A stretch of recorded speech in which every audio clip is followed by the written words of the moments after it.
Right now, summer sports are in full swing. Baseball is firing on all cylinders, and there's a certain soccer tournament the world's watching. Something you should be watching is your vehicle's engine. That's why Pennzoil Synthetics gives you complete protection for top engine performance. Pennzoil. Make the switch. Well, glad you're with us on a headbanging Thursday. Golic and Wingo, ESPN Radio and ESPN News, presented by Progressive Insurance. All phone guests join us on the Shell Pennzoil Performance Line.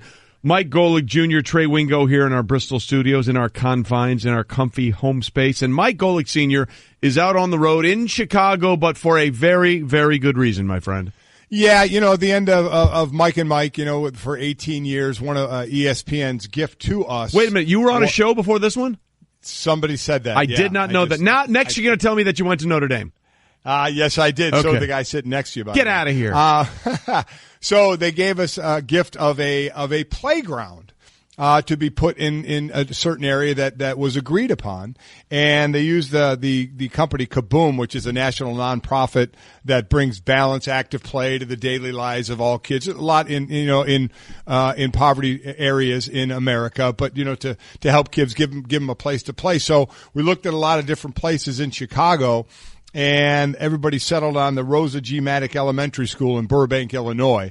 450 students there, a lot of them within walking distance to the school. So it's kind of this playground would be, because they can walk there and they all live the close proximity. They can use it whether they're in school or out of school, kind of bring families there and the community together there as well. So we thought it was a great place for the park, for the playground. So a little later today, we're going to do the build. So I might have to leave the show in about an hour and head over to the elementary school, and we'll have a little opening ceremony, and then we're going to build. My wife Chris is coming in town. She just landed, and she'll be over there, and we're going to there's volunteers out there who help build the playground. We will build the playground today. It will be done today. So that will be very cool. And then the kids will have a place to play during school, after school, as we said, walking distance. Parents can be there, communities kind of meeting there, and it'd be a really, really cool thing. It's a cool thing that ESPN gave to us as a parting gift, and a cool thing with the help of Kaboom that we're able to do at this elementary school to help out a lot of kids and families. So it'll be a lot of fun. So we're gonna get the wife and I are gonna get our hands dirty in a little while. Well, good for you, man, and that's tremendous, and we're excited about that, and honestly, an honor well deserved. So good for you, and we'll miss you on that last final hour. Just want you to know that. I'm sure you will. Yeah. It's going to be lonely in here, man. It's going to be lonely. We'll figure out a way to get it done, but that's a very important thing that you and Chris will be doing, and congratulations to you on that honor well deserved. This hour of Golic and Wingo brought to you by La Quinta Inns and Suites. You can book at lq.com and win at business. And you've just brought this to my attention, and now it's the only thing I'm looking at right now. I am devastated right now, Trey. I can't believe you distracted me like this. Go ahead. Tell America. This is the worst day of my life. Because I just received news. Hold on. Last night. What you just received what? I just received news. This is significant, just so you know. All right, Game 3 last night, NBA Finals. We get it. Stuff happened. Cool. Yep. Halftime show. Elite. You want to talk about the players on the court last night. Red Panda, halftime goddess herself, on the court last night, halftime show. And I just received a link. This is from my mom, courtesy of For the Win. Last night, during the halftime show, we had a fall. Red Panda took a tumble off the unicycle last night. The storied tradition, the plates, the bowl. Oh, my God. It's bad. Let me tell you what, she caught herself. It was amazing. You know when cats fall, how they always just manage to land? She landed perfectly on this. But still, I've never seen anything like this. I've been watching Red Panda perform at halftime shows for as long as I can remember. She is a triumph. She is a vision. She has everything that is good about sports and what we do. And last night, she showed us that she was mortal, and I'm not sure I'm ready to handle that. Nothing is sacred anymore. Believe what I just saw. God. I cannot believe we invoked one of the great calls of all time from Jack Buck on Red Panda. It's deserved. It's Red Panda. Oh. Red freaking Panda. I can't believe that happened. But, hopefully for Red Panda, another great Jack Buck call. We'll see you tomorrow night and see if we can get that going. All right, so we're all trying to deal with the devastation of Red Panda's fall, coinciding with the fall of the Cleveland Cavaliers. But we're going to seamlessly move on to what's trending. The Golden State Warriors became the first team in NBA history to take 3-0 lead in consecutive NBA Finals by beating the Cavs and thus ensuring Red Panda's fall 110-102. Kevin Durant, postseason high 43, while he had 13 boards and 7 assists. He and Rick Barry, the only Warriors players with 40 and 10 in the NBA Finals. Kevin Durant also, we know the 4 30-foot-plus shots last night in the game. Unbelievable. Only time in the last 20 years besides his teammate, Steph Curry, who did it in game 2, excuse me. So this is the kind of series that the Warriors are having, the kind of firepower we're used to, and Dad, the unstoppable force that they've become. Everything that people hated about the NBA coming into this season is given to them in this final series against the Cavs. Here's the amazing thing. This is well could be a sweep, but as we've talked about, and it is tongue-in-cheek, what a competitive sweep it might be. We know game 1, we saw what direction that should have gone. Game 2, while it ended up being 19 points, was a 7-point game with 10 minutes to go.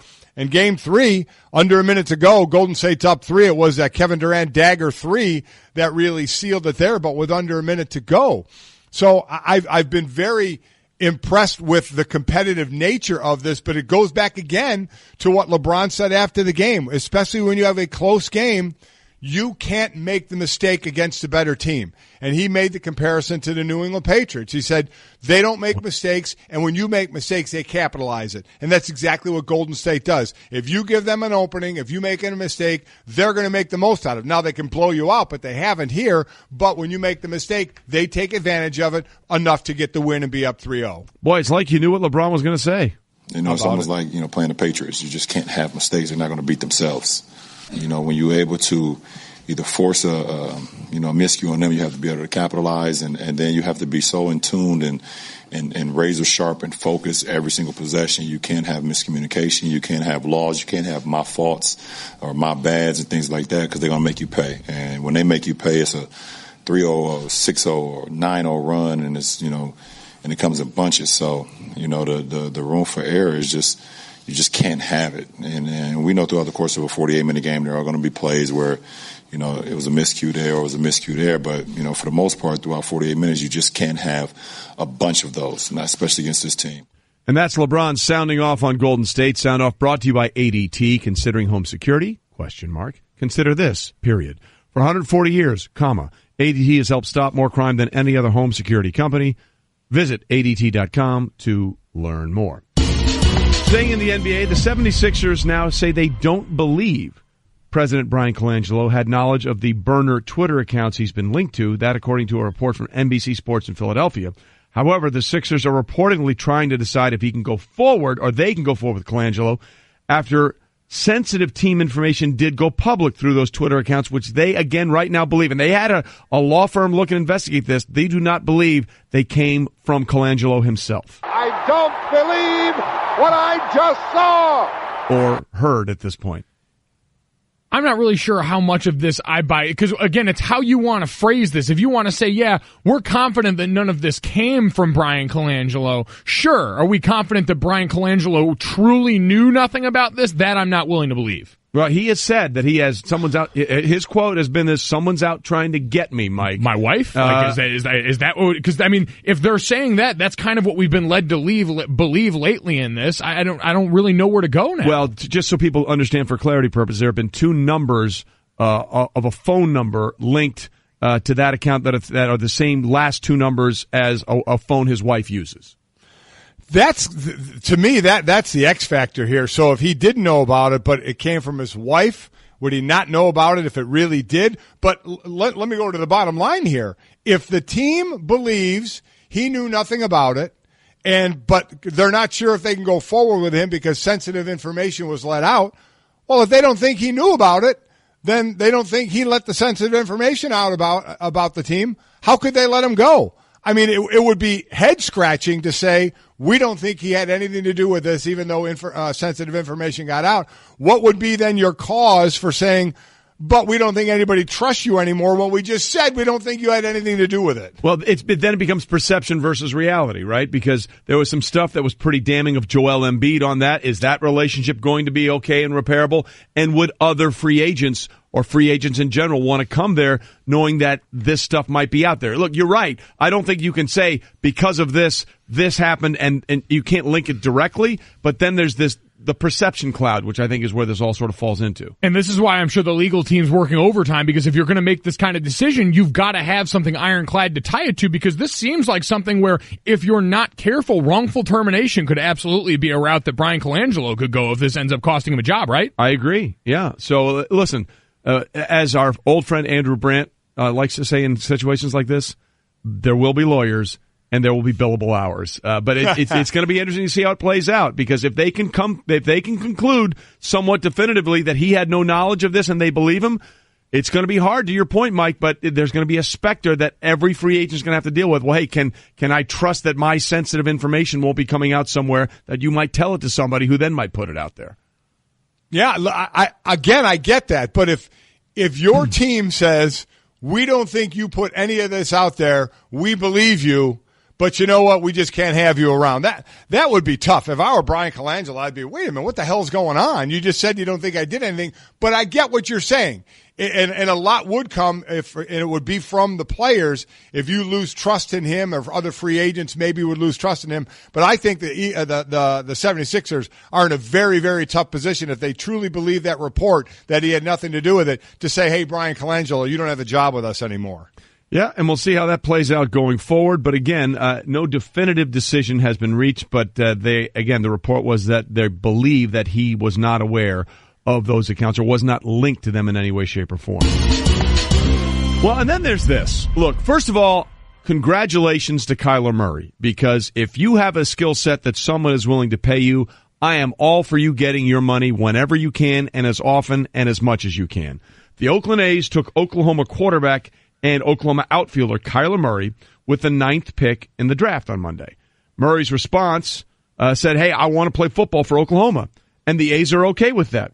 So now there's a report that Murray has reached a $5 million deal with the A's that would allow him to play football for the Sooners this fall. So to recap, let's put this in the basest terms we can.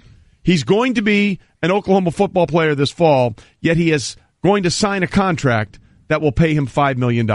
And the NCAA is okay with all of this. I don't believe what I just saw. Or read. Yeah. It is. And the biggest question I have coming off this is, does he get the money now? I don't know the answer to that, but that matters to you, right? Whether he has the money or doesn't have the money and he's eligible to play. It should matter to him. I mean, $5 million in Norman, Oklahoma, that should basically buy you the town. I get that, but my point is, is that a line that you're willing to parse? Well, he doesn't get the money now, so he's still an amateur athlete, yada, yada, yada. Well, I think it matters because when he would get this money, I mean, when it comes to the spring, he's going to go pro and become a professional baseball player, and if he gets the money then that makes sense. If he gets the money at the beginning of the fall and has it while he's a college football player, that's all of a sudden where you can look at this and go, oh my God, that's insane, because he could legitimately roll up to the facility in a Lamborghini and no one would be able to say anything. Well, a lot of players do that anyway.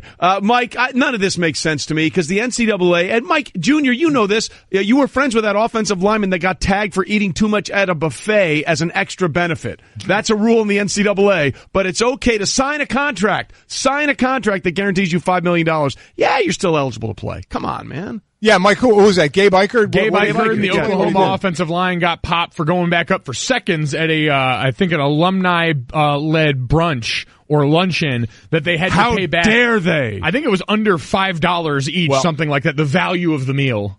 And then remember the one player at USC who took the ride in the golf cart and had to pay like $5 or something like that. I mean, so on its face, it looks absolutely ridiculous that a guy would get $5 million, 4.7 or $5 million while he's there, which would bring up another question. I know there was gray areas like when I would go to Notre Dame when the kids were there and we took other ball players or with Sydney, other swimmers out to eat, if I could pay for it or not, if that would be like an extra benefit. You know, you can't pay for their meals.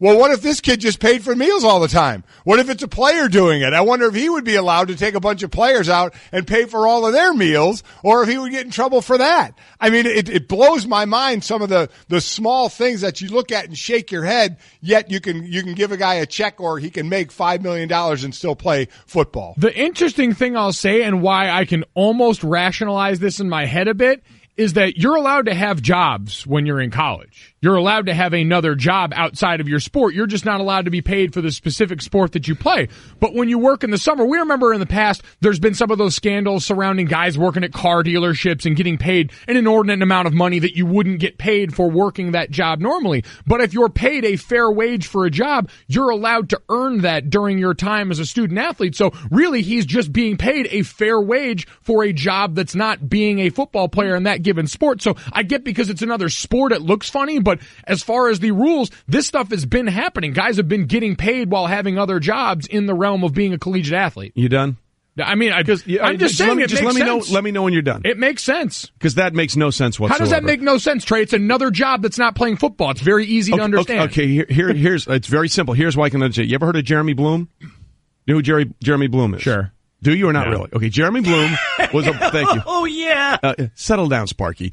Jeremy Bloom was a former University of Colorado wide receiver who in the 2000s wanted to play football. He was also an Olympic-level skier.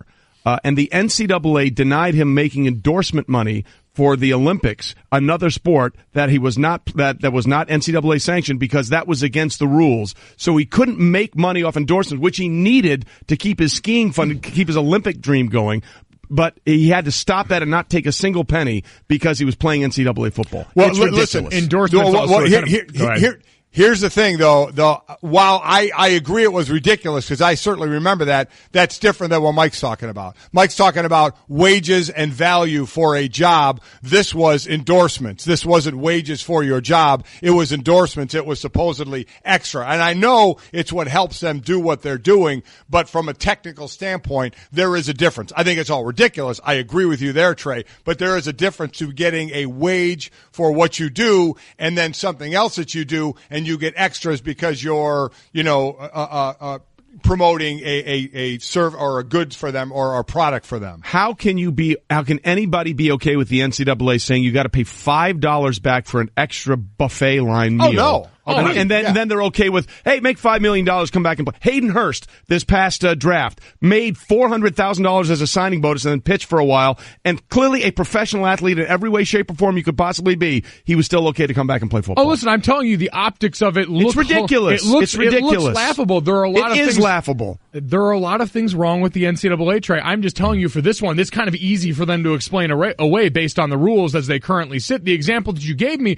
points out the absurdity, but you can explain it away with image and likeness things. Like, that's another one that's easy for them to parry away right now. There are a lot of things inherently farcical with the sport. They're actually looking at that right now this offseason. That was one of the things they talked about. Look, it just makes no logical sense that you can get millions of dollars and still be considered a student athlete, but you can't have a second. You used to not be able to have peanut butter on your bagel. I mean, come on. We're agreeing with you, but I agree with Mike. To his point, based on the rules, he is getting a fair wage for what he's going to do. Absolutely. So that's the rule. But overall, yes, it's comical what's going on, and we've heard forever they need to thin out the rule book. And while we're all waiting, our hair is all thinning out. Well, at least most people's hair is thinning out we're waiting for the rule book to thin out. You play that as much as you should, because that Great Wall looks like it's never going away. I tell you, it really is. What a head of lettuce. It is unbelievable. It's going to haunt me forever. Yeah, I can see that. Yeah. Look, I get what I understand the parsing you want to make, and yes, you can say that, well, because of this,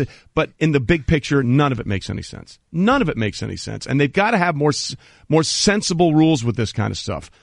Because look, I mean, Brandon Whedon did it. There's a bunch of people. You can name so many players that came back to play college football after their baseball experience was done. In every way, shape, and form, they were a professional, and they still got amateur status. And that's the thing that's ridiculous about it. Well, and again, it's because it's sport and because the dollar amounts are so high. If I go work at a car dealership, technically I'm a professional car salesman when I come back from the summer, but I can still play football, and no one really bats an eye. Well, but the difference there is that's not being a professional athlete. You're a professional car washer. The difference here is... but professional is the key word in that. Right, but the point with the NCAA likes to make was, well, we are student athletes first. So if you're going to be a professional athlete, then go back and be a student athlete having already been paid. That doesn't seem to make any sense to me. I want to be clear about this. Kyler Murray, take your money. Everybody get your money. Everybody should be able to do this. I just think the absurdity is in the rules and the way they split things up going back and forth on what is and isn't allowable. I just hope he gets it before the fall so everyone knows who's picking up the tab. Yeah, well, and the other thing there is, I mean, it's kind of a risk by the A's, right?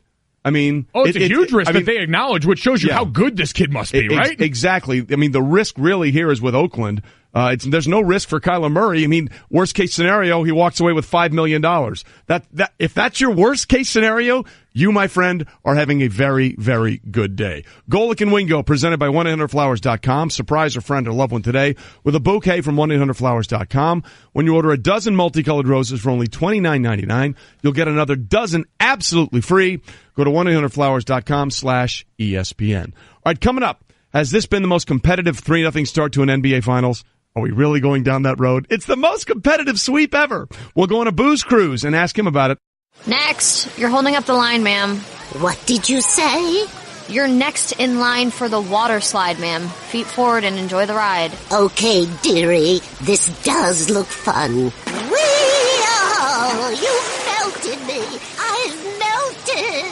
The Wicked Witch of the West on a water slide? Surprising. What's not surprising? How much you could save by switching to Geico. See what you've done.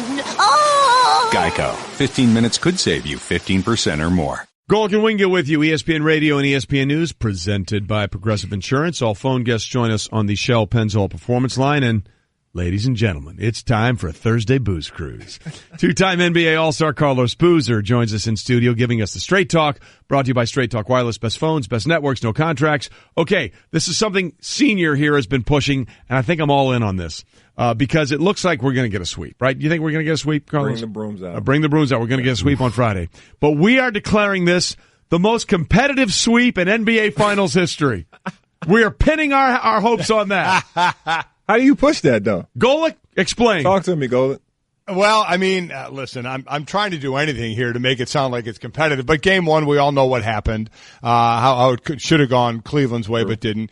Game two, 7-point game, with 10 minutes to go. Then it got away to 19. I get it. It wasn't as competitive as the other ones. And the one last night, Golden State's up 3 with under a minute to go. I mean, that was a back and forth game. And then Durant hits that dagger to put him up 6 and put the game away. So, listen, I guess what I'm doing is I'm comparing it to the Eastern and Western Conference Finals, where how many games did it take in both those series before we had less than a double-digit win? They weren't competitive at all. At least these have been, at least 2 of the 3 have been down to the end somewhat competitive. But what happens in Game 4 when Klay Thompson's hitting those open shots and Steph Curry's hitting those open shots and you still got KD doing his normal business and they win by 20?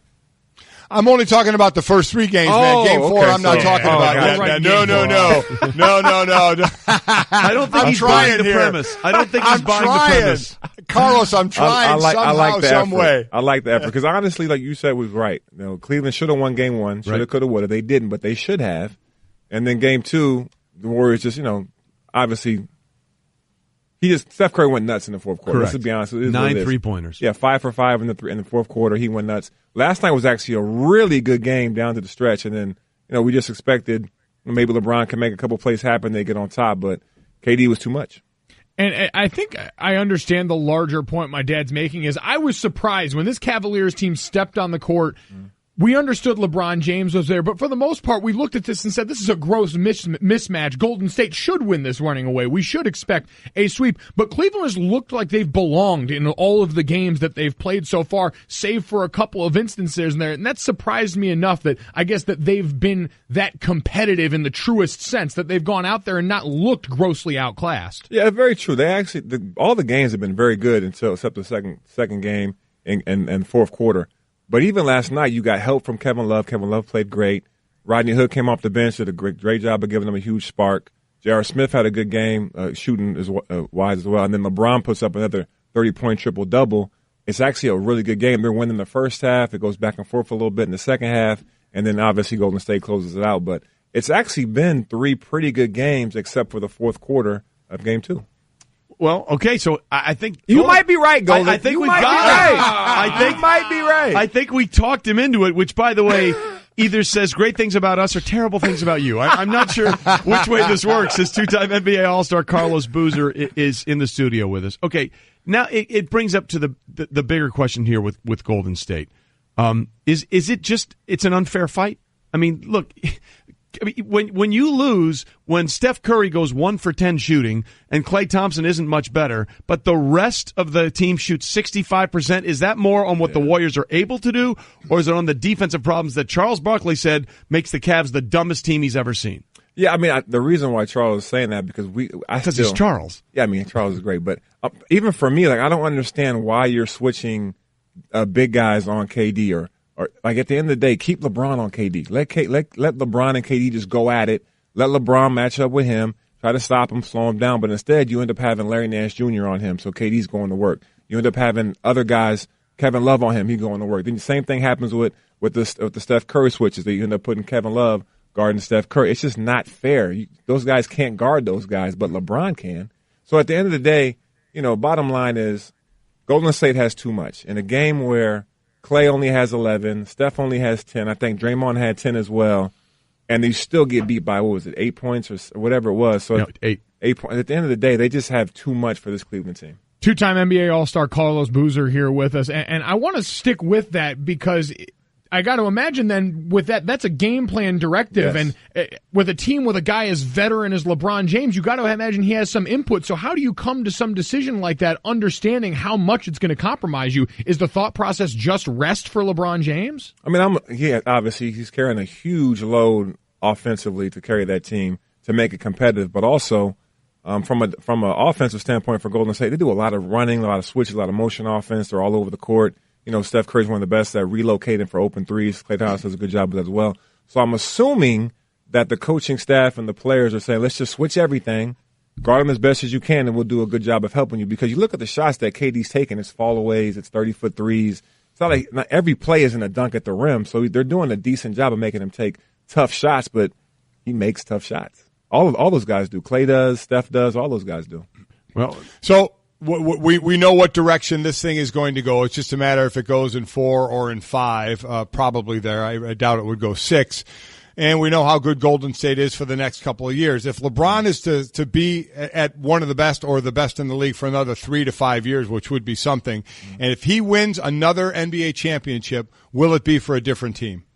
Oh yeah, it's not going to be in Cleveland unless they make some incredible changes and get a lot of help in there. If they can get some young guys, if he can convince Paul George to maybe come wear a Cavalier uniform, or maybe Boogie Cousins get up there and help him out a little bit. But barring some incredible offseason moves, I think LeBron leaves. I don't know where he goes. I've heard reports of Boston and Houston. I even heard Golden State last night from Stephen A. I don't know if that's really. Well, there was a story out there on USA Today that he plans to meet with the Warriors, right? As one of the teams on his short list. Yeah. But I don't know if that really that'd be incredible if that happened. I don't know how I feel about that, but I do. If he wins a championship, I don't see it in Cleveland unless they make some huge changes and get Paul George, Boogie Cousins, make some real offseason moves. But Mike Senior, you ran the numbers there. It's almost impossible for Cleveland to just on finances to get those kind of players into Cleveland, right?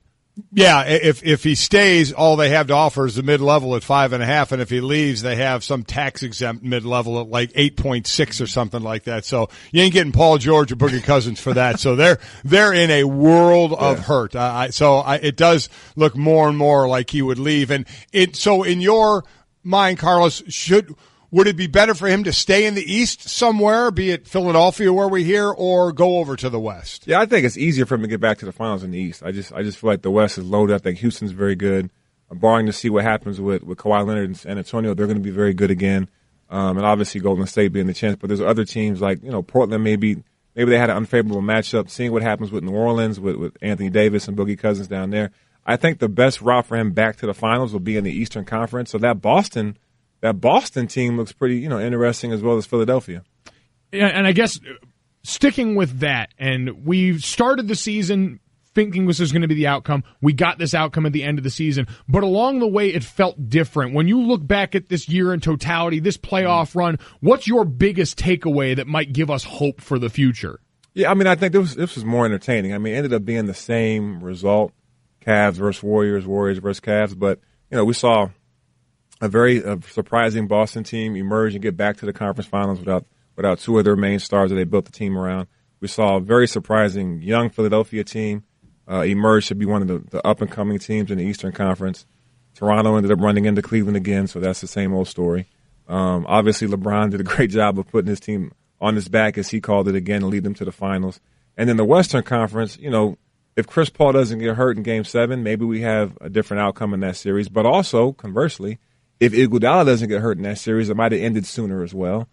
We missed Kawhi Leonard all season, it seemed like. So there's a lot of good storylines leading into next season. The draft's going to be very good, very interesting to see what happens, and obviously free agency as well. Listen, we're one game away from what's really the coolest thing about the NBA is free agent bingo. Where everyone's going. We're one game away, essentially, from that. Right. We'll see what happens. Carlos, always good to see you in studio. You class up the joint when you come in. Hey, I didn't want to disappoint you guys, man. Well, we disappoint you on a daily basis. Where are the donuts, Golic? Where are the donuts? He took them with him to Chicago. Oh. Yeah. He's a selfish you-know-what. All right, coming up, we went full Mike Singletary on you. I want winners. I want people that want to win. And you guys delivered. An update on our air quotes leadership retreat. Golic and Wingo leadership retreat. After this very important message. Wait a minute. There are no carts at Augusta? Yeah. Oh, I didn't even know that. What kind of prison system are they running there? What is this, the 1900s? People walk. You walk Seriously? that course. You can get a cart from now the bullpen to the pitcher's mound. Yeah. You can't get a cart on Augusta. Which is a separate issue. We'll get. There are What lots a of clown places. show. Honestly, what kind of hellscape makes you walk? Oh, it's fun on a good course. Oh, it's tremendous. I'd rather be robbed at gunpoint. Yeah. SportsCenter is brought to you by Straight Talk Wireless. To win at basketball, you got to play great coverage. And you know some people? Yeah, I do. Well, with Straight Talk Wireless, you're going to get great coverage because they use the exact same 4G LTE towers as the big carriers, but for a lot less, and they're not robbing you at gunpoint. It's actually quite affordable. Straight Talk Wireless, only at Walmart. Refer to terms and conditions of service at straighttalk.com. All right, Golic and Wingo, ESPN Radio, ESPN News, reminding you that SportsCenter will be live from Las Vegas beginning today for the Stanley Cup Final. SportsCenter on the road, or SportsCenter on the road, confidently presented by Rocket Mortgage by Quicken Loans. All right, Mike, we have been talking about this for a while. Let us once again bring in with fanfare the most important thing that's ever happened in the history of radio. Golic and Wingo leadership retreat. So we put it out there, Mike. We've pulled off, or we're about to pull off, one of the greatest scams in the history of any medium.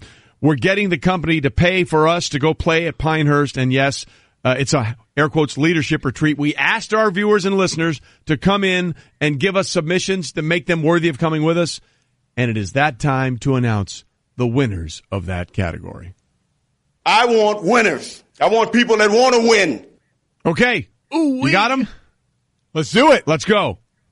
Congratulations, first and foremost, to the first winner of the Golic and Wingo Leadership Retreat, David H. from Houston. Congratulations. Woo! Woo! His Twitter handle is @RealDHill85. D-Hill. D-Hill, let's go. Give it up. So, David from Houston, pack your bags, baby. Book it. And pick your friends. Yes, book it. Yeah, book I was wondering it. when we were going to get hyped for David. He's I'd coming. Play elevator music. It's just us. No, let's get fired up. So now here's the problem David has, though, Senior, is he's got to now whittle it down. He's got to find two friends. That's the issue. Each one of these winners we're going to name, they get to bring two friends. Some of the winners we pick may not even have two friends. Some may have more than two friends. That's your own problem. You just get your butt and your two friends. We'll pay for you to come on down there, and we're going to golf. Yeah. Well, it's all in. Just, David, have two friends. If not, rent two friends. And we'll there you go. Or make two friends. This is a good way to make friends right now. If you were on the bubble with somebody, you invite them to this, I guarantee you they're going to be friends with you after. Oh, this is exactly how it's going down. Okay, that's our first winner. Here. I want winners. I want people that want to win. All right, our next winner that wanted to win and did win. Chris L. from Indianapolis. Book it. You're going to Pinehurst. Book it. Get it. His Twitter handle is @Frenchie616. I have questions about that. This is my guy, by the way. This is the submission that I saw and handpicked from the crowd. He did the par 3 donut contest. Yes, I saw that guy. He nice. understood his audience very well in that, and not for nothing, basically 4-putted and almost killed himself on the green with donuts. Yeah, he had to eat a donut after every swing of the golf club. Yep. So, yeah, but he's almost no longer with us anymore. Yeah, well, now he's about to be really with us. Down at Pinehurst. The 4-putt almost took him out and put him in a hospital. But Chris L. from Indianapolis, congratulations. You are going to Pinehurst. Book it. I want winners. I want people that want to win. All right, the next person that is a winner and wanted to win and did win, Patrick R. Congratulations, Patrick R. You are going to Pinehurst. Book it. Patrick R., brilliant use of iMovie. The production value on these was unbelievable. I don't know if these people had a budget or what, but it was well worth it.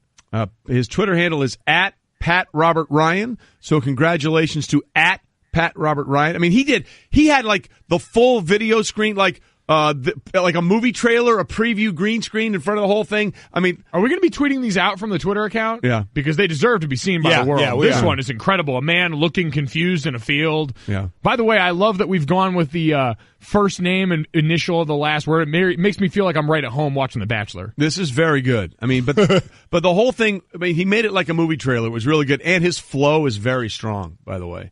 That's why he almost didn't come. Yeah. You almost got him off that one because of that.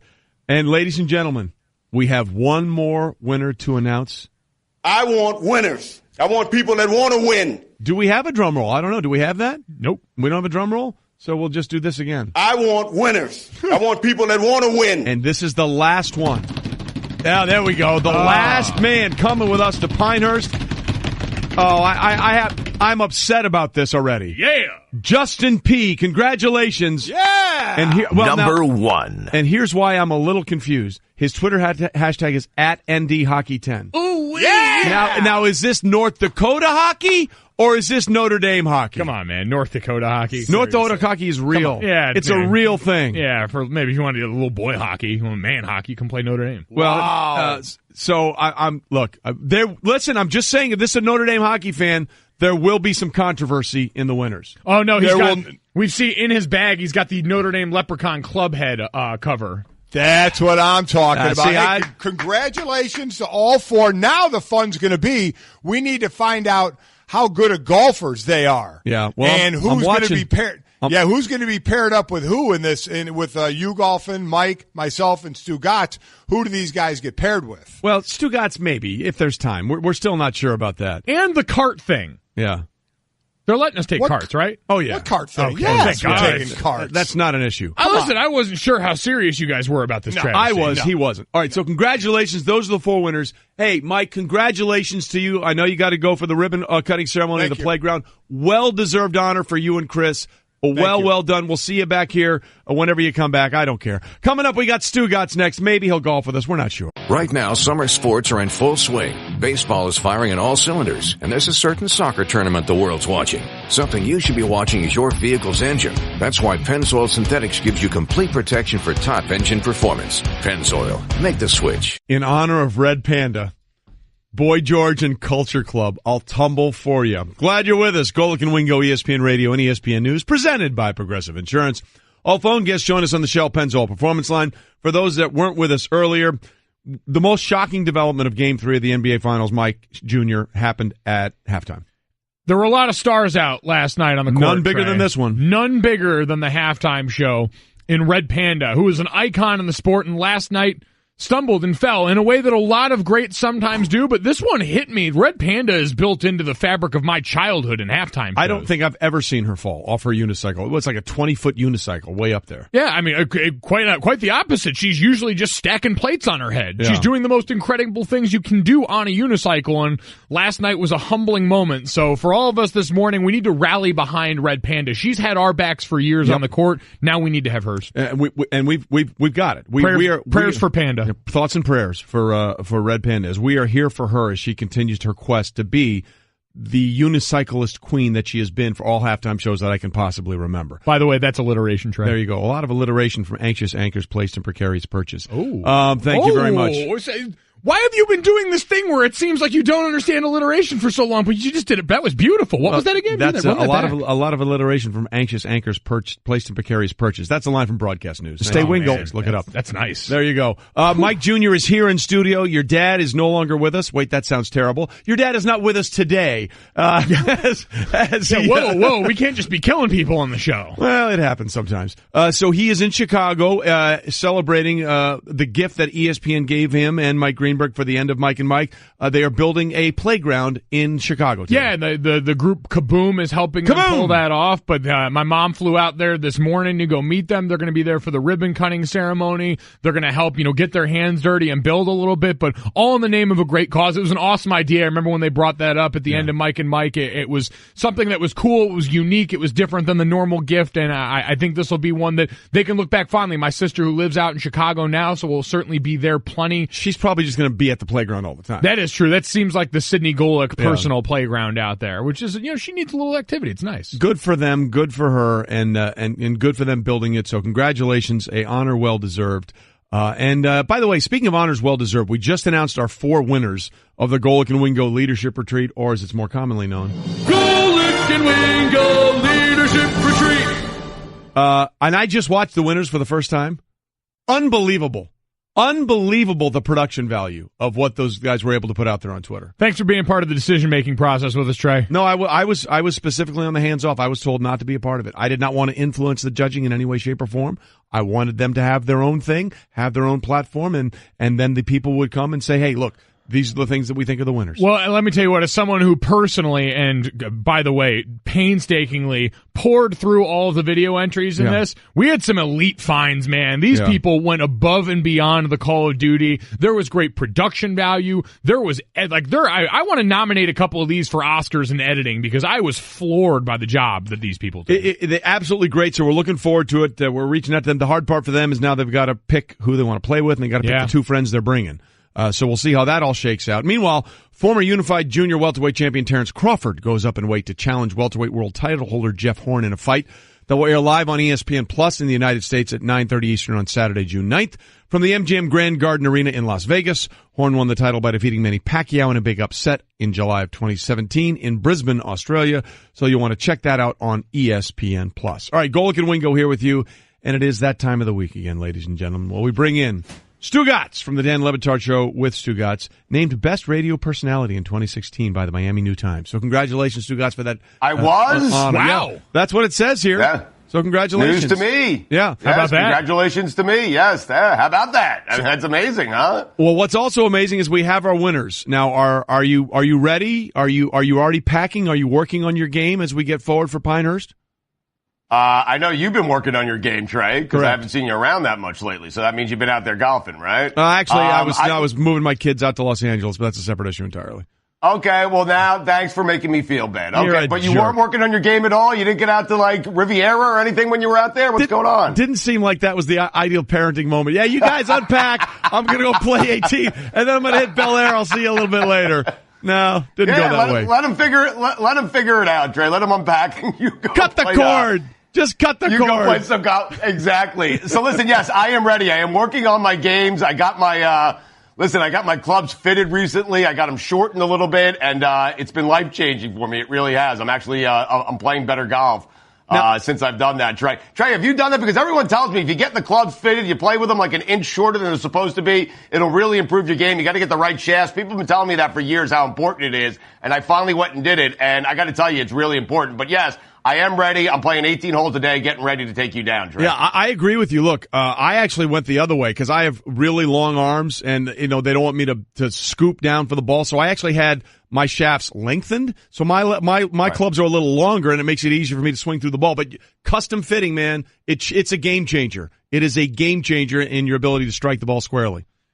Yes, it really is. Go, Joe. How much are we boring you right now? Oh, he's asleep. This is riveting stuff, guys. By the way, Trey, you missed the mark. When it's talking about excuses for missing work, there are 2 acceptable ones: lacrosse tournaments, bar mitzvahs, or some combination of the 2. So make sure you've got that under wraps for the future here. Stugotz, I want to address you right now, though, as someone who once did a 28-hour marathon with you. I know what it looks like when you're a little rough, and you look like you showered in the sink this morning. You had 8 hours of content yesterday for the NBA Finals. How did that go, man? How are we feeling right now? It's a struggle, Mike. Dan right across the hallway is doing the local hour of our show right now with Mike and the shipping container and all the guys. It's a struggle. Listen, we were out. We had fun last night on the ESPN app and watch ESPN. Had a lot of fun with the NBA Finals, but it was a late night. I feel like I've been on the radio or TV for the last 24 hours consecutive. So, Mike, you know how this goes, man. Like, I'm struggling this morning. Listen, I'm already, it's already a struggle for me just, with normal normal sleep patterns. But I went to sleep at like 2:30, 3 o'clock in the morning, woke up 5 hours later, walked right back over here. And, yeah, I'm exhausted, but what a fun game last night. That was a really, we didn't get the result we wanted because we all won a long series, but that was a super fun game last night. We were happy to be a part of it. Well, Stugotz is with us from the Dan Le Batard Show. And Stu, we are labeling this. It's going to be the most competitive sweep ever. That's the way we're selling it. Yeah, it's probably going to be a 4-game sweep, but it is going to be the most competitive 4-game sweep in NBA Finals history. Yes, I mean, listen, the Cavaliers had 2 chances to win these games. The Cavs could just as easily be up 2-1 right now. So it's pretty incredible. You know, you just think back to that J.R. Smith play 4 seconds ago, game 1. And listen, for our show, I don't think basketball will ever get any better than that. Like, that's it. I think basketball ended on our show right there, because I don't know how you get better than 4 seconds ago and J.R. Smith having no clue of what the score was, what the situation was. But you look back at that game 1 and you just think what could have been. Had they won that game, even with a loss last night, we're headed into a big game 4 on Friday on Cleveland's home court. Here's the problem with the Golden State Warriors, those guys. And Mike Golic, you and I have talked about this a lot. Go, Joe.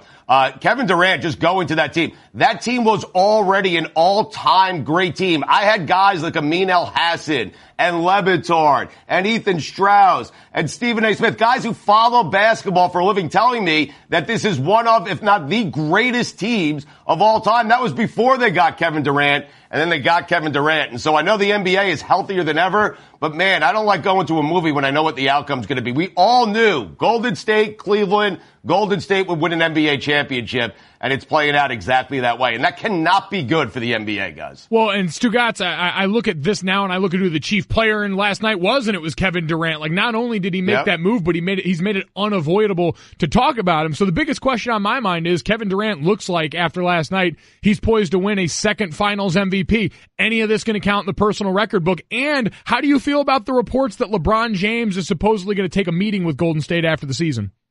Yeah, LeBron can't do that. And listen, he can take the meeting all he wants and pick their brains all they want. LeBron James he's a champion, right? He's a real champion.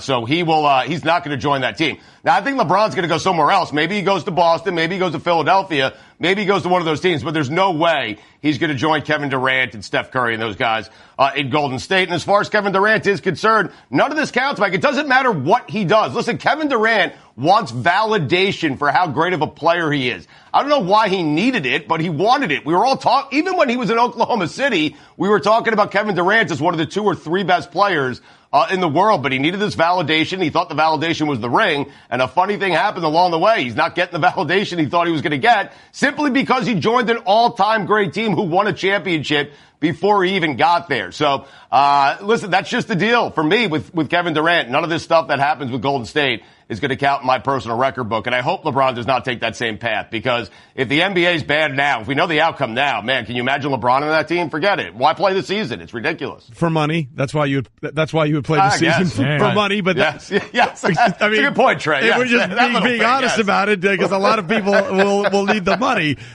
So I kind of feel like Kevin Durant has gotten the validation now, right? Am I reading that wrong in that Athletic article? I thought he said, I needed it, that's why I came here. And I think he feels validated by his peers now. Maybe not by people in the media, but I think he feels like he's gotten validation already, right? Well, and I wonder, Stugotz, is that our fault? I mean, you're the box plus minus. The ring counting is what we do in this. Did we drive Kevin Durant to this point? But that's an interesting question by Trey. Gojo, what do you think there? Because I think he's still clamoring for that validation. I thought that, Trey, I think that Kevin Durant thought, hey, I go to Golden State, I win an NBA championship, and now I'm going to win 2, and I'm going to get all the validation I need. Everyone's going to call me the greatest player in the world. That's not what's happened here. Whether it's members of the media, whether it's fans, and Kevin Durant's been very sensitive to this, if you've noticed on social media, since he joined the Golden State Warriors, that fans aren't giving him the credit that he thinks he deserves for winning an NBA title. And it's simple. That's not the way fans view sports. That's not the way sports are. It's not, hey, I couldn't beat that team, I'm going to join that team. It's, hey, I couldn't beat that team, I'm going to come back and I'm going to try it again with Russell Westbrook and those guys. Mike, I don't think he's gotten the validation. I don't think he feels fully complete, fully whole by winning championships with Golden State. Do you? No, I don't think so. I think we learned all that after the burner Twitter account thing came out, right? I mean, if you're doing that after you've won a finals MVP and after you've won a championship when everything should be as good for you as it's going to get, and you still have to go out there and fight your battles in the mentions and the comment sections, that to me screams like a guy who's still kind of insecure about his place in all of this. And so you wonder, Stugotz, do you buy into any of the rumor? And I know we heard the sound from the Will Cain show the other day of this idea that Kevin Durant may not finish out here. Listen, it wouldn't surprise me. What else does Kevin Durant have to prove on that team, right? So he's about to win back-to-back finals MVP in all likelihood. He's about to win, become a two-time NBA champion, repeat as an NBA champion. What else is there for him to prove on this particular team? I think what Kevin Durant really needs to do, guys, is go to a team that's right on the verge, and he's the guy that kind of takes them over the top. Whether that's Boston, whether that's Philadelphia, whether it's going back to Oklahoma City, I think Kevin Durant, or whether it's going to the Houston Rockets, I think Kevin Durant really needs to do something like that if he wants to get the validation. Listen, I don't care about his validation, okay? I know he's a great player. I don't count these championships. I know Kevin Durant's great. That's why I'm frustrated, because he's so great and went to an already great team. I think Kevin Durant needs to go to one of those teams that's on the verge and take them to an NBA title. Oh, hold on a minute. You can't put him in Houston and think that's going to be any different than what he did going to Golden State when he joins Chris Paul, James Harden, Clint Capella. Now you put Kevin Durant on that team? He'd be the champion. But the team is already... Golden State... No. Come on. You guys seem to forget how good Trey, you seem to forget how good Golden State was with just Steph Curry, Klay Thompson, and Draymond Green. I know exactly how they will, but I mean, if he went to Houston, if he goes to Houston, he's going to get the same rap as when he went to Golden State. I don't think so at all. So I'm actually with Stugotz on this one because he goes to Houston and he's the one guy who's won a championship there. Those other guys have efforted and failed to get to that point. He would be the one that lifted them over the hump. He'd be the hero. Yeah, Trey, listen, I understand what you're saying, because of all the teams I named, that's the one where maybe he doesn't get the total validation that he wants because they're already good and they were a home game away, from beating. Yeah, but here's the deal, Trey, they didn't win. And so Kevin Durant can go there now and be the reason, if they do win, get to the finals, it will be Kevin Durant is the reason we got here. And so that's a pretty good spot for him. Let's put it this way, Trey. If Kevin Durant went back to Oklahoma City and won, would you view him differently? Well, I never had a huge problem with him going to Golden State to begin with. But would you view that as better than Houston? Yes, absolutely. Because they were up 3-1 on the Warriors in the Western Conference Finals with him and Russell Westbrook and could have won. So in my mind, that's the same exact thing as going to Houston. You think it's the exact same thing as going to Houston? Yes. Well, I don't, because I that Golden State, I think that Houston team, look, it's my perception, which is what colors all of this, but to me, that Houston team is more set up than that Oklahoma City team ever was with Kevin Durant there. That's just the way I look at it. Wow. Fair point. By the way, I don't think he's that's ever... the team that had Westbrook and Harden at one point, by the way. Yeah, and they couldn't get it done against LeBron James. Right. Okay. You think Westbrook? You think Westbrook would take Kevin Durant back? What do you guys think? No chance. Zero chance. He barely passed to him when he was there the first time. I was about to say he barely shared the ball when they were there the first time around. I can't imagine that happening. Well, first of all, that's never going to happen. It's an interesting scenario, but him going back to Oklahoma City. It wouldn't be like LeBron going back to Cleveland. There's a different dynamic at work there. It'd be a tough one. Stugotz from the Dan Le Batard Show with Stugotz here with us. Stugotz, I got to ask after last night, because we hear from him a fair amount. We see the way that this series has gone yet again. Is there an easier job in sports than Steve Kerr's? Oh, no. I mean, it's just absurd. I don't know what's going on with his hair. The hair game is... the hair game, well, listen, Mike knows. Listen, I'm playing the hits right now, and Golic knows the hits. I mean, no one knows him better than Gojo. We did a show together for a couple of years. Gojo, listen, first off, what's going on with Steve Kerr's hair? Because I don't like the look. I'm concerned about Steve Kerr, man. I really am. I don't like the hair. Like, he's not using the gel. He's a very good-looking man. And I don't like what he's doing. I don't like the hairstyle these days. But, yeah, it's the easiest job in America. Like, the fact that we assign all these attributes to Steve Kerr, basketball genius, and this and that, he's a champion, he knows how to win. Steve Kerr played with David Robinson. Steve Kerr played with Michael Jordan. Steve Kerr, his first coaching job is coaching an all-time great team. Like, yes, it's the easiest job in sports. Listen, I don't begrudge him. I'm jealous. Oh, wow. The take was so hot it melted the line. Unbelievable. God bless America. And Stugotz has no idea at this point. He has no idea. This is great. Just so you know, if you're not watching on ESPN News, Stugotz doesn't know that his microphone has just been out, and he is just waxing poetic. His hands are moving left and right. He's got a little spittle coming out of his mouth, and now he's broken the feed. Yep. So now Stugotz's take was so hot that he not only broke the audio line, then he broke the video line, and that That was the best part of my day. That right there was the best part of my day. For 30 seconds, without knowing he wasn't on air in any way, shape, or form, Stugotz was all in on what I'm assuming he thought was the most scintillating, scathing hot take he's ever had, and not a single person in America heard it. He's probably still taking right now. If you take in the woods and no one's around to hear it, is it even a take? Does it work like that? This is the ultimate Stugotz. This is the most Stugotz thing ever. Can I tell you how bummed I am, too, right now? Because, man, I was here perfect. This is tailor-made for Stugotz. We get these updates all the time. Chuck Salatoro here, who does a great job filtering headlines into us, basically protects us from ourselves in a lot of instances. Which we need. But sends us a lot of these updates. And one of them, I mean, this is just beautiful. All it comes in and says, possible discussion topic. This tailor-made for Stugotz.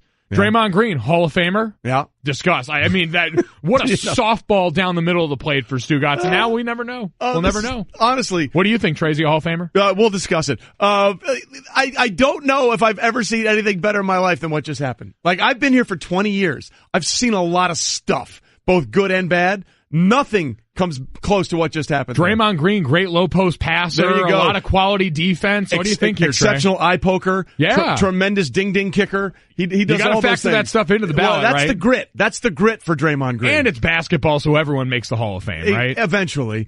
Much like the Rock and Roll Hall of Fame, so many things that are not even close to rock and roll are now in the Rock and Roll Hall of Fame.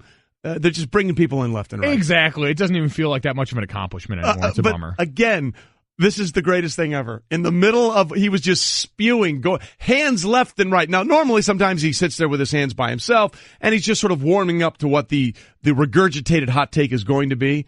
Oh, he was all in. Hands left, hands right, flailing up and down, little spittle out of his mouth, and nobody in America heard it. Not a single person. That is the classic Stugotz at play right there, because he's right. Weekend Observations was a show that I did with Stugotz for about a year and a half, and you learn the things that get him going, but that's the classic. That's the most Stugotz moment right there. Take a recycled take and just add a little new comment about it. Steve Kerr's hair was the new wrinkle to a conversation he's had time and time again. It's like watching an artist paint in their preferred medium, and now he's just doing that in a dark room with no one watching. He knows his genre. There's no question about it. And Stu, we apologize. It wasn't us. Your hot take was so scintillating, so boiling, so scathing, so steam-inducing.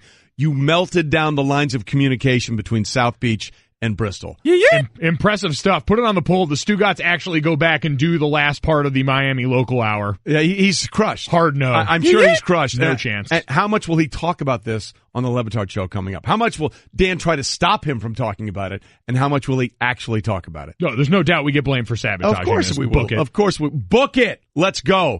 You can book it. Golic and Wingo reminding you to visit sportclips.com/ESPN for a chance to hang out with us as part of the Dad's Day getaway, brought to you by Sport Clips Haircuts. Coming up, is Draymond Green a Hall of Famer? Can you book it?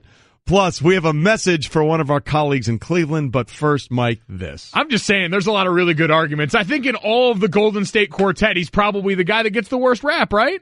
Ryan! I don't know how else to say this, so I'll just say it. What is it, Linda? I think we should see other people. Are you breaking up with me? On a roller coaster? Well, we do have a lot of fun. Maybe we should stay together. An emotional roller coaster? Surprising. What's not surprising? How much you could save by switching to Geico. I just need a little me time. Geico. 15 minutes could save you 15% or more.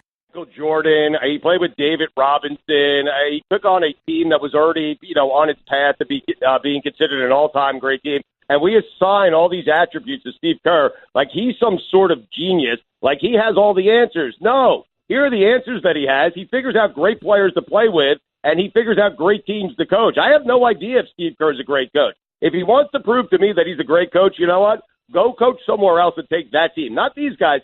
Take another team to an NBA championship, and then I'll be convinced that Steve Kerr is a great coach. I'm thinking about taking away all Steve Kerr's rings in my personal record book now that I think about it. And by the way, Draymond Green, absolutely no question, first ballot Hall of Famer. No doubt. About Steve Kerr, nobody cares. Meantime, I'm watching Simona Halep and Garbine Muguruza right now. A spot for number one and a spot in the women's final. Roland Garros, the French Open, plus the All-American final. Madison Keys, Sloane Stevens. I'm more fired about that. Who cares about Steve Kerr? Come on, dude. We know he's a great coach. This is what we got. How does he do this everywhere? Golic and Wingo on ESPN Radio and ESPN News. That is Stugotz, who has been on a continual stream of hot takes ever since his line went down. Ever since his line went down, he's just been continuing to spew it. But then Adnan, he always weasels his way into these different shows. I don't know how he pulls this off. I mean, Draymond Green, here's the thing, guys. He does the little things, Draymond Green. He does the things that help your teams win championships. What does he do? He plays great defense. He'll make the biggest sin. Just only say a few words at a time. That's Michael Caine. What the hell is going on? What will he do? Sit in his car all night and concoct ways to recruit Kevin Durant to come to Golden State. I mean, Draymond Green is a first-ballot Hall of Famer. I would say, in terms of glue guys, he is the ultimate glue guy.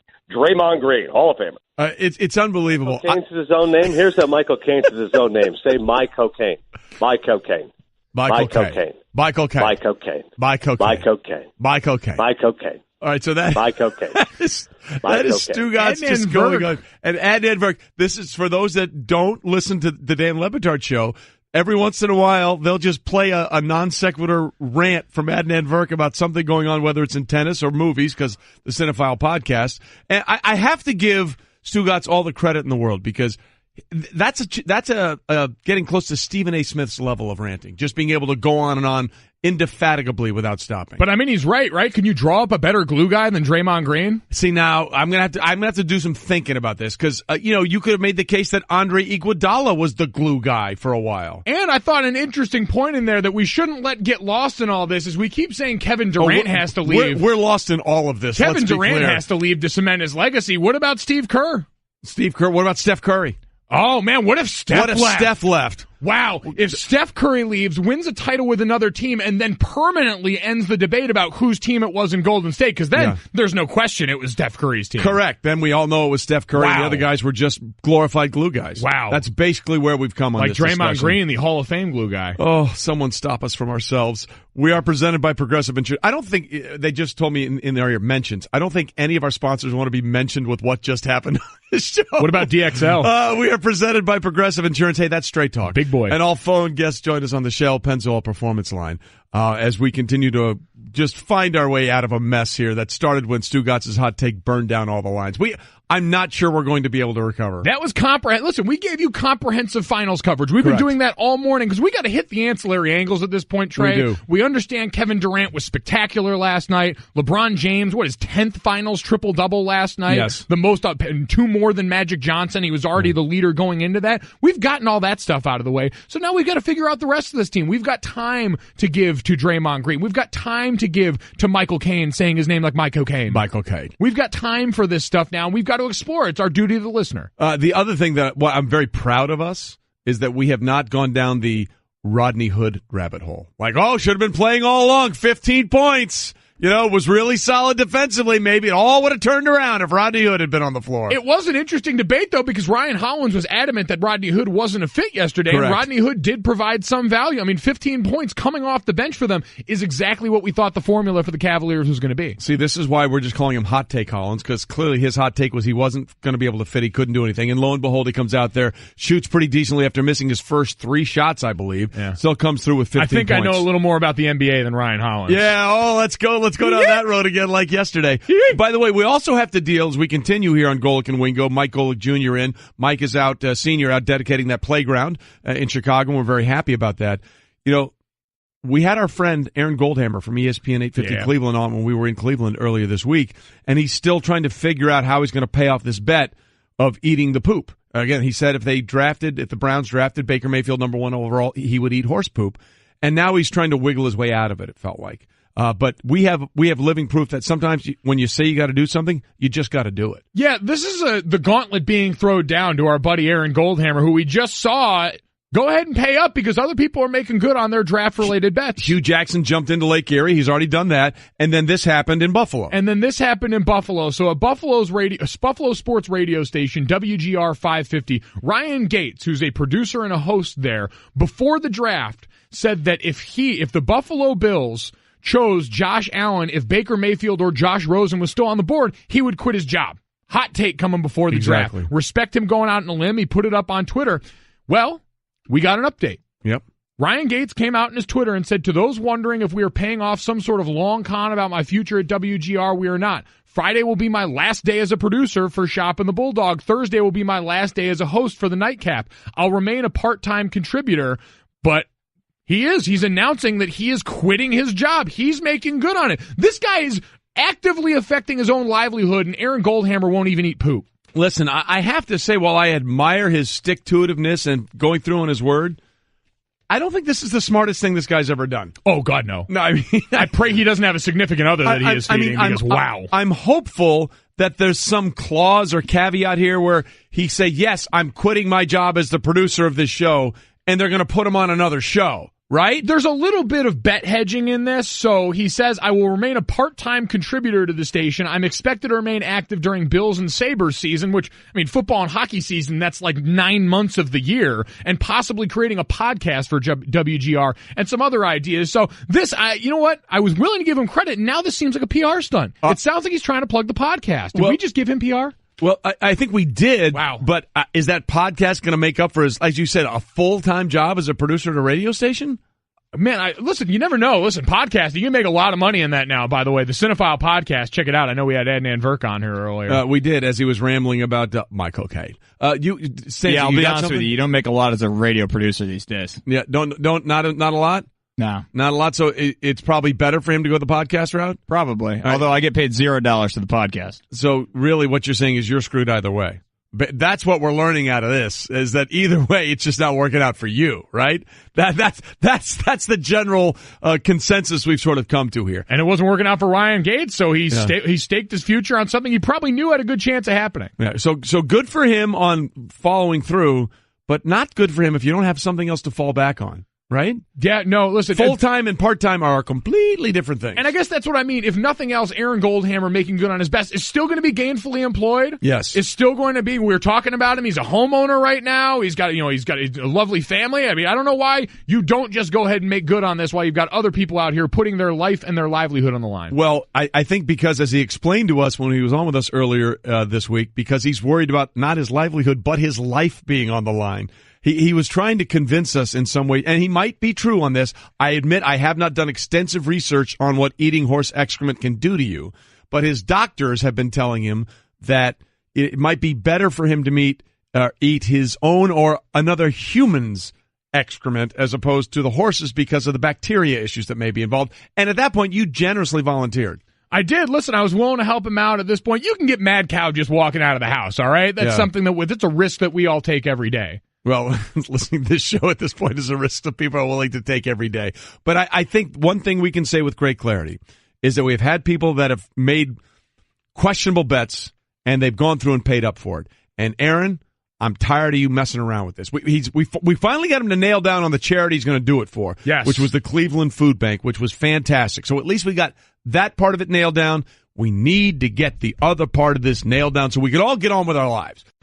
He made his AFC quarterback prediction. Now, I have the NFC predictions, but I can't give those away. I promised them I would not give them away. Who's the Packers starter? Hold on. Want me to give it away? Just give us one. I dare you. No, they're all Trey Wingo tomorrow. You got to tune in the entire Wingo and Golic show. Golic and Wingo show. Aaron Rodgers. No! SportsCenter is brought to you by Ultimate Software. In business, just like in sports, success comes down to having a talented team and a strong game plan. That's where Ultimate Software comes in with HR, payroll, and talent management technology that puts your people first. All right, Golic and Wingo with you on ESPN Radio and ESPN News. Mike Golic Jr. here, Trey Wingo here. Mike was with us for the first 3 hours of the show. He's now out dedicating that playground in Chicago that ESPN gifted him and Mike Greenberg for their, 15 years? 18 years together on the radio, so good for them. And your mom's out there as well, helping build that playground, which was a very cool gift, and we're often doing that. Game 5 tonight between the Caps and the Las Vegas Golden Knights. In Las Vegas, Caps are up 3-1. Here's the problem. Here's the problem. The Caps are not the best team to have a 3-1 advantage in any sort of series. In fact, they are just 7-5 lifetime. When they have a 3-1 lead. In other words, they've blown 5 of these things over their franchise history. Do they blow it tonight? Do they get it done? Do they get it done tonight? I think they get it done. This just feels different. This feels like a team that's not only in control and has had the talent for a while, but just feels for the first time confident in these moments. You don't sense the same fear. You're getting great performances, not only from Alexander Ovechkin, but TJ Oshie's been phenomenal in this playoff run. Evgeny Kuznetsov survived that upper body injury to come back and still be a prominent factor in this Stanley Cup Final. So, no, I think they get it done tonight. I think DC gets to finally raise a banner in that city and just let out that sigh of relief. Yeah, again, it has been since 1991 that the city of Washington has won a championship in any way, shape, or form. That would have been the Washington Redskins, who beat the Bills 37-24. Mark Rippon was the MVP of that game. And the first guy that actually bet on himself and took it all the way through, didn't sign a contract, got a huge free agency deal at the time. It's dwarfed now. Like his whole free agency deal is like less than 1 year's salary this day and age. It's always humbling. Just how crazy that thing has gone up over the years. But if they do it tonight, they will have done it despite some dark undertones by people trying to undermine them. This is just ridiculous. I don't understand. Both Modell's and Dick's Sporting Goods are advertising Capitals championship gear. We got this from Dan Steinberg, who does a great job covering sports for the Washington Post and their blogs and everything else that gets done. And he says success comes easily for some franchises. So do titles. The Washington Capitals have not traditionally been one of those franchises. So he's looking up and he's seeing emails being put out, buy your championship paraphernalia now. This seems to be the absolute worst thing that they could be doing. Trey, this is the most 2018 millennial, whatever you want to call it, moment. Because what have we learned in the changing landscape of sports media and everything else? Yes. Where is the value now more than ever? Being first. Yes. If you're not first, you're last. Ricky Bobby. Exactly. We've been learning that for a while. So being first to market in this case, you can't sell the most championship gear in Washington, our nation's capital. You can't sell the most championship gear there if you're not selling it first. As the wise man once said, if you want to drink all day, you got to start in the morning. I agree. If you can't birdie all 18, if you don't birdie the first one. However, did we not learn anything from the Dick's Sporting Goods fiasco in Atlanta after Super Bowl 51? Falcons are up 28-3. It's all good. Everything's going to happen. They're up 28-12 with 7.5 minutes to play. They are pumping it out there. There's video of them actually putting the stuff out there. Atlanta Falcons, Super Bowl champions. It's all out there. And then the last 7.5 minutes were played. And then they went to overtime. Final score 34-28. And the video of those guys at Dick's Sporting Goods in and around the Atlanta city area and the metro area pulling that stuff off the shelves as fast as they possibly could. I'm just saying, it's like when all the players want to drop the ball before they get across the goal line on a touchdown. Oh, the Deshaun Jackson. Yeah, well, Deshaun Jackson, the Kalen Clay from Utah, Joe Mixon did that once at a kickoff against Ohio State. Guys, just secure the championship. Get across the line.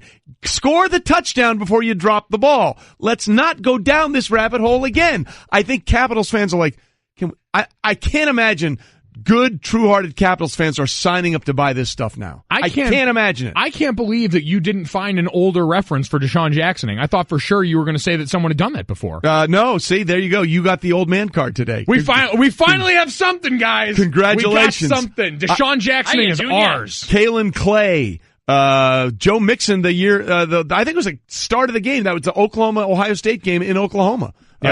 Drop the ball before crossing the goal line. So let's learn from these mistakes. What do we always say? Those who don't remember history are doomed to repeat it. So let's stop making these mistakes. I want to know, if you're a Caps fan, would you be buying this stuff right now? Would you go to Modell's or Dick's? Is there a bigger power move for a Caps fan than showing up to the game tonight wearing this gear, showing up to your watch party, being the guy with the championship shirt already on? Because this is going all in at the poker table right now. You show up and you hit with that, you're a hero. You're part of every viral video that goes around. You have a chance to achieve a level of fame in modern society that very few get. I guess there's no downside for it, because if they lose, well, we got 2 more games to try and get this thing done, and we'll figure it out that way, right? I think Steve Bartman would beg to differ that there's no downside in moments like that. Well, that's a completely different scenario involving a myriad of factors, including one thing I love about that, there were 10 other people grasping for the ball. Oh, yeah. But it's all his fault, for crying out loud. It's just his fault. All right, don't forget, former unified junior welterweight champ Terrence Crawford goes up in weight to challenge welterweight world title holder Jeff Horn in a fight that they're live on ESPN Plus, 9:30 Eastern, Saturday, June 9th from the MGM Grand Garden Arena in Las Vegas. Horn won the title by beating Manny Pacquiao in Brisbane, Australia in July of 17. Press conference today at 3 o'clock. Okay, question for you right now. Yes or no? Do the Caps get it done tonight? Absolutely. You're all in? I think we're raising the banner. I'm going to buy a shirt. I'm going to buy a shirt after the show. Book it. Book it. I want them to win, so I'm going to say book it too, even though I went the other way in the book it segment because I wanted to hear the sounder. That's the kind of guy I am. I was all in for the sounder. Fair enough. Book it. There you go. Question for you, Trey. Yes. Real quick one. We're up against the hard out. Draymond Green, Hall of Famer? He might be the true glue guy. True glue guy. A world famous ding ding kicker and eye poker. Book the it. best. Book it. Teddy Atlas on tomorrow's show. Golic and Wingo, ESPN Radio and ESPN News.